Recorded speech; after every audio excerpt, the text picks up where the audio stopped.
छपरा में एक दो विषय मेरे संज्ञान में लगातार है। एक स्मैक पीने का समस्या लड़कों में, खासकर किशोरों में बहुत तेज़ी से बढ़ा है। और आप सुनते होंगे कि स्मैकिया ये इसको छीन लिया, उसने उसको चाकू मार दिया। तो ये इससे बचने के लिए दो ही माध्यम है जिससे आप उनको वापस मुख्यधारा में ला सकते हैं, एक पढ़ाई लिखाई, एक खेलकूद। छपरा में गंभीर समस्या, एक तो ये शहर हमको लग रहा है कि दुनिया का सबसे गंदा शहर है। इस विधानसभा में शहरी क्षेत्र में वैसे वोटर हैं, बाहर क्या है? बाहर नहीं है। यहाँ अधिकतर पंचायतों में जो सुरक्षित पंचायत नहीं है वहाँ राजपूत जाति के मुखिया हैं। वैश्य समाज का कहाँ मुखिया है? कहीं। दूसरा बात यह है, जिसको आप वैश्य समाज बोल दिए हैं, एक तुरहा जाति का मुखिया है, वो बोल रहे हैं हमको पता ही नहीं कि हम वैश्य समाज है, हम वैश्य नहीं हैं। अगर वैश्य समाज में हैं तो हम लीडर हैं, वो लोग कौन होते हैं हमारे लीडर बनने वाले?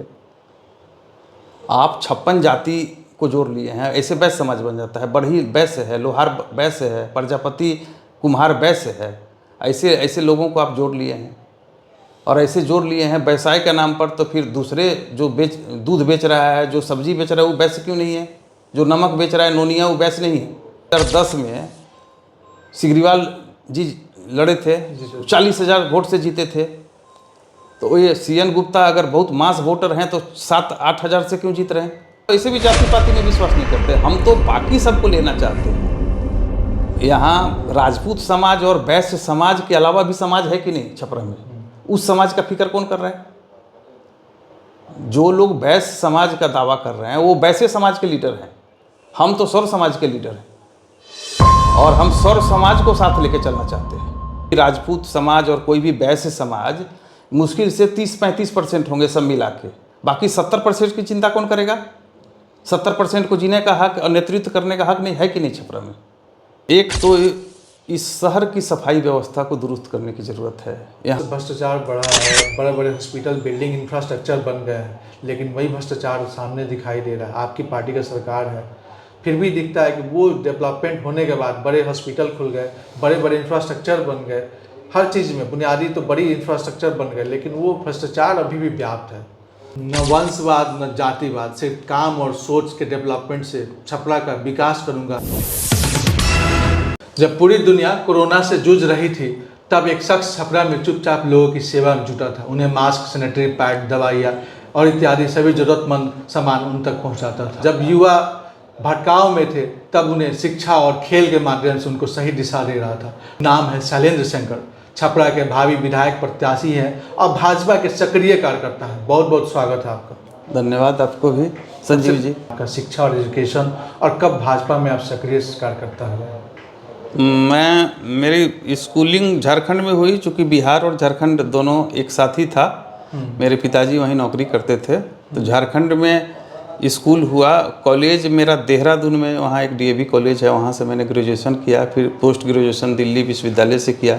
फिर मैंने पत्रकारिता में PG डिप्लोमा माखनलाल चतुर्वेदी भोपाल से किया। फिर PhD किया मैंने। तो ऐसे मेरा एजुकेशनल बैकग्राउंड है। भाजपा में जहाँ तक सक्रिय होने का सवाल है, उससे पहले मैं संघ परिवार के विभिन्न दायित्वों में पिछले 30 वर्षों से था। विद्यार्थी परिषद में, स्वदेशी जागरण मंच में। उसके बाद मैं 14 से भारतीय जनता पार्टी में लगातार सक्रिय हूँ और यहीं इसी ज़िले में ही रहता हूँ, यहीं पर काम कर रहा हूँ। इस विधानसभा में लगातार कई वर्षों से मैं कार्यरत हूँ। आप जन सेवा में काफ़ी सालों से लगे हुए हैं, लेकिन जो आप सैनिटरी पैड, आपका नाम जुड़ता है सैनिटरी पैड से, उसके बारे में जानेंगे। उसमें क्या आपने जब बांटा या स्कूलों में लगाया तो क्या चुनौतियां रहीं आपको? मेरा एक इसमें सबसे अच्छी बात ये हुई कि मेरा बहुत इसमें एक खुशी की बात है मेरे लिए कि अब बहुत सारे लोग ये काम को कर रहे हैं और अलग अलग विधानसभा में भी लोग कर रहे हैं। और जागरूकता अभियान भी लायंस क्लब वगैरह का मैंने देखा कि स्कूलों में कर रहे हैं। मेरा इसमें कोई मेरा बहुत अपना विचार नहीं था, मैंने दूसरे को करते देखा, दूसरे प्रदेशों में लोगों को। तो कोरोना के पीरियड में जब हम लोग खाद्य सामग्री बंटवा रहे थे, मैं खुद भी बांट रहा था और मेरे साथ क्या है कि बहुत ज़्यादा प्रचार नहीं हुआ कि मैं दूसरों से भी बंटवा रहा था। कई यहाँ के वार्ड पार्षद हैं जिनके थ्रू मैंने बंटवाया, कई और भी सामाजिक कार्यकर्ता हैं, तो ऐसे लोगों के थ्रू मैंने बंटवाया। उसी बीच में मेरे संज्ञान में लाया गया कि महिलाएं लॉकडाउन के पीरियड में उनको सैनिटरी पैड नहीं है और सैनिटरी पैड के कारण उनको बहुत समस्या आ रहा है। तो मैंने देखा कि मेरी पार्टी के लोग भी ऐसा काम कर रहे हैं दूसरे प्रदेशों में, तो मैंने फिर सैनिटरी पैड का बांटने का मैंने सोचा। और फिर एक ऐसा विषय है कि मर्द किसी औरत को सैनिटरी पैड दे अच्छा नहीं लगता। फिर मैंने महिला मोर्चा की अपनी कार्यकर्ता जो उस समय थी जिला में और मंडल में, उन लोगों के थ्रू मैंने इस पूरे विधानसभा में खासकर गरीब लोगों के बीच में जो एफोर्ड नहीं कर सकते थे सैनिटरी पैड खरीदना उस लॉकडाउन जैसे ख़राब हालत में, तो मैंने पूरे विधानसभा में सैनिटरी पैड बंटवाया। बंटवाने के बाद जब कोरोना समाप्त हो गया तो 2022 के आसपास मेरे ध्यान में आया कि एक ऐसा विषय है जिस पर और काम करने की ज़रूरत है। मैंने इस विधानसभा के जितने स्कूल कॉलेज हैं सब जगह सैनिटरी पैड मशीन लगाने का सोचा, जिसमें 70-80% मैं लगा चुका हूँ। कुछ बड़े कॉलेज और आपको कुछ स्कूल कुछ ही बचा हुआ है जिसमें मेरा काम संपूर्ण हो जाएगा। आपके बारे में ये भी कहा जाता है कि आपने बच्चों जो युवा यहाँ के उनके भटकाव को रोकने के लिए आपने खेल मुहिम चलाया और कई खेलों से आप जुड़े, उनके लिए आपने जो खेल पे दिशा दी उसके बारे में बताया क्या? देखिए, एक चीज़ है, छपरा में दो विषय मेरे संज्ञान में लगातार है। एक स्मैक पीने का समस्या लड़कों में खासकर किशोरों में बहुत तेज़ी से बढ़ा है और आप सुनते होंगे कि स्मैकिया ये इसको छीन लिया, उसने उसको चाकू मार दिया। तो ये इससे बचने के लिए दो ही माध्यम है जिससे आप उनको वापस मुख्य धारा में ला सकते हैं, एक पढ़ाई लिखाई, एक खेलकूद। मैं दोनों क्षेत्र में काम कर रहा हूँ। तीसरा विषय क्या है, इधर हाल में जुआ एक संस्थागत रूप ले लिया है। आप देखते होंगे कि ड्रीम11 खेलो तो ये लूडो खेलो, और ऐसा उसका ऐड आ रहा है आपको टेलीविज़न पर, जैसे लग रहा है कि बाप को वो बेटा बोल रहा है कि मैंने बिजली बिल भर दिया है, अब आपको चिंता करने की ज़रूरत नहीं है। तो तुमने कहाँ से पैसा लाया? तो मैं लूडो खेल के जीत लिया हूँ। और ये पता नहीं है कि शुरू में कुछ खिलाएगा, उसके बाद पिताजी का पैसा भी बर्बाद करवा देगा। वो सब खेल कहीं तो मिसगाइड हो रहे हैं बच्चे, बहुत ज़्यादा मिसगाइड हो रहे हैं वाले सिस्टम से, ऑनलाइन गेम से। निश्चित। तो जिस भटकाव को रोकने के लिए आपने छपरा में कार्य किया, जिस खेल मुहिम से आप जुड़े, जिसमें आपने अभी हॉकी संघ में भी आप क्या है, आप उसमें अध्यक्ष हैं, और आपने खेल सारण महोत्सव भी कराया था जिससे बच्चों को उनके जो सजग स्ट्रीम सब्जेक्ट है जिससे खेल से जुड़े, उनसे उनका डेवलपमेंट हो, शारीरिक डेवलपमेंट हो, कई तरह के तमाम डेवलपमेंट में आपने साथ दिया उनका। तो कई तरह से तमाम आपने डेवलपमेंट में साथ दिया। अब स्पोर्ट्स को लेकर आपका छपरा में विजन क्या है, ये बताओ। देखिए, विजन तो छपरा के लोगों ने देखा होगा। 14 दिन तक लगातार स्पोर्ट्स हम लोगों ने कराया। मैं नहीं कराया, मैं वाला विषय में मैं कभी नहीं रहता कि मैंने ये किया, मैंने वो किया। हमारी टीम ने किया। हमारी एक बड़ी टीम है। हॉकी में भी हम एक टीम वर्क में काम कर रहे हैं जिसमें मेरे साथ और लोग भी हैं, वो सब मिल के कर रहे हैं, मैं नहीं कर रहा सिर्फ। और हम लोग संगठन में काम करते हैं, तो संगठन में मैं नहीं होता, हम होता है, और हम लोग अच्छा कर रहे हैं। और आगे हम लोग अभी विद्यालयों में हॉकी चालू कराने के चक्कर में हैं कि जो यहाँ के पहले बड़े विद्यालय हैं वहाँ पर हॉकी शुरू हो जाए। और जब इंटर स्कूल गेम होने लगेगा यहाँ, तो निश्चित रूप से हॉकी के खिलाड़ी निकलने लगेंगे और स्टेट में अच्छा करने लगेंगे। जब नेशनल स्तर पर जाएंगे उनको नौकरी भी मिलने लगेगा। छपरा के विधानसभा का हम संदर्भ लेते हैं। छपरा विधानसभा के आप भावी प्रत्याशी हैं, बीजेपी के सक्रिय कार्यकर्ता भी हैं। क्या गंभीर समस्याएं दिखती हैं आपको छपरा क्षेत्र में? छपरा में गंभीर समस्या, एक तो ये शहर हमको लग रहा है कि दुनिया का सबसे गंदा शहर है, और जो नगरपालिका का बजट था सफाई वगैरह को लेके, उससे कई गुना बढ़ गया नगर निगम में, और एरिया बराबर है। इसके बाद भी पहले से स्थिति खराब हुई है पिछले 2-3 सालों में। लूटपाट बहुत बढ़ गया है। कौन लोग इसको मैनेज कर रहे हैं, इसको लेके बहुत सारी बातें हैं जिसको लेके आप लोगों को अनुसंधान करने की ज़रूरत है कि कौन लोग ये सब चला रहे हैं, कौन लोग ये सब कर रहे हैं। नहीं, एक पॉइंट होना चाहिए ना कि ये लग रहा है कि ये समस्या है। आपने बताया लूट है, भ्रष्टाचार है। समस्या मैं गंदगी का बात कर रहा हूँ। गंदगी का बात है। तो गंदगी जब मान लीजिए 1 रुपया में वो गंदगी साफ हो रहा था, आज 4 रुपया उसी मद में आ रहा है, तो वो 1 रुपया में ठीक से हो रहा था, 4 रुपया में नहीं हो रहा है। क्यों नहीं हो रहा है? उसका कारण तो समझ में सबको आ रहा है ना। तो वो जो भ्रष्टाचार है, जिस पैसे से लिप्त है, वो कहाँ से आपको समझ में आ रहा है कि वो कहाँ पे जा रहा है पैसा? वो पैसा जा रहा है, सब जगह बंट रहा है, आपस में बंदरबाट हो रहा है। देख रहे हैं अभी बैठक में बजट पास नहीं हो रहा है, हल्ला गुल्ला हो रहा है, ये उससे लड़ रहा है, हमको ज़्यादा चाहिए, हमको कम चाहिए, यही सब हो रहा है और क्या हो रहा है। छपरा का विकास में कहीं ना कहीं लोग बाधक है। निश्चित रूप से बाधक है। ऐसे तत्व आ गए हैं, कोई किसी के नाम पर आ गया है, कोई किसी के नाम पर आ गया है, कोई झूठ बोल के आ गया है, कोई, यही सब हो रहा है और क्या हो रहा है। तो क्या करना चाहिए हमें? छपरा वासियों को ऐसे लोगों को चुनना चाहिए जहां से उस डेवलपमेंट का साथ मिले, विकास मिले, क्या करना चाहिए? जिसको देखिए, इसमें तो छपरा की जनता को देखना है ना कि जो व्यक्ति या जो भी लोग, मैं अपने बारे में नहीं और लोग के बारे में, जो सतत काम कर रहे हैं, जो लोग जिनका ट्रैक रिकॉर्ड एक देखना चाहिए कि जो लोग लगातार अपने पास से लगा के काम कर रहे हैं, और कुछ लोग हैं कि वो इसीलिए काम कर रहे हैं, कोई कुछ झूठ के बोल के कुछ कर रहा है, कोई कुछ कर रहा है। ये तो छपरा की जनता अगर थोड़ा सा दिमाग लगा के सोचेगी तो सब कुछ समझ में आ जाएगा। जातीय समीकरण की जब बात करते हैं, छपरा का देखते हैं तो मास वोटर जो है अपने आप को वैश्य समाज मानता है। CN गुप्ता 2 बार से विधायक भी हैं, तो ऐसे में क्या लगता है? नहीं, आपको किसने बताया कि मास वोटर वैश्य समाज है? तो आपको किसने बताया? तो ये कुछ प्रत्याशी हैं? नहीं, कोई किसी को बताने से नहीं होगा। इस विधानसभा में शहरी क्षेत्र में वैश्य वोटर हैं, बाहर क्या है? बाहर नहीं है। यहाँ अधिकतर पंचायतों में जो सुरक्षित पंचायत नहीं है, वहाँ राजपूत जाति के मुखिया हैं। तो शहर वैश्य समाज का कहाँ मुखिया है कहीं? दूसरा बात यह है, जिसको आप वैश्य समाज बोल दिए हैं, एक तुरहा जाति का मुखिया है, वो बोल रहे हैं हमको पता ही नहीं कि हम वैश्य समाज हैं, हम वैश्य नहीं हैं। अगर वैश्य समाज में हैं तो हम लीडर हैं, वो लोग कौन होते हैं हमारे लीडर बनने वाले? आप 56 जाति को जोड़ लिए हैं, ऐसे वैश्य समाज बन जाता है। बढ़ी वैश्य है, लोहार वैश्य है, प्रजापति कुम्हार वैश्य है, ऐसे ऐसे लोगों को आप जोड़ लिए हैं। और ऐसे जोड़ लिए हैं व्यवसाय के नाम पर, तो फिर दूसरे जो दूध बेच रहा है, जो सब्जी बेच रहा है, वो वैश्य क्यों नहीं है? जो नमक बेच रहा है, नोनिया, वो वैश्य नहीं है?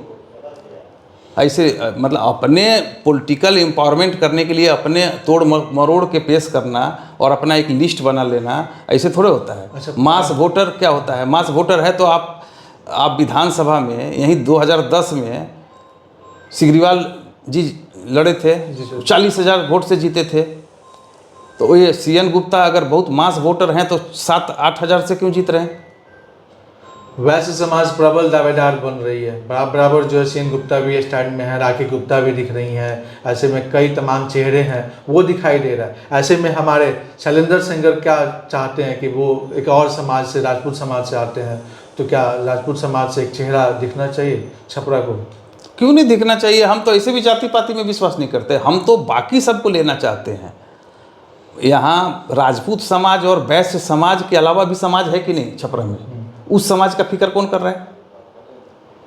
जो लोग वैश्य समाज का दावा कर रहे हैं वो वैश्य समाज के लीडर हैं।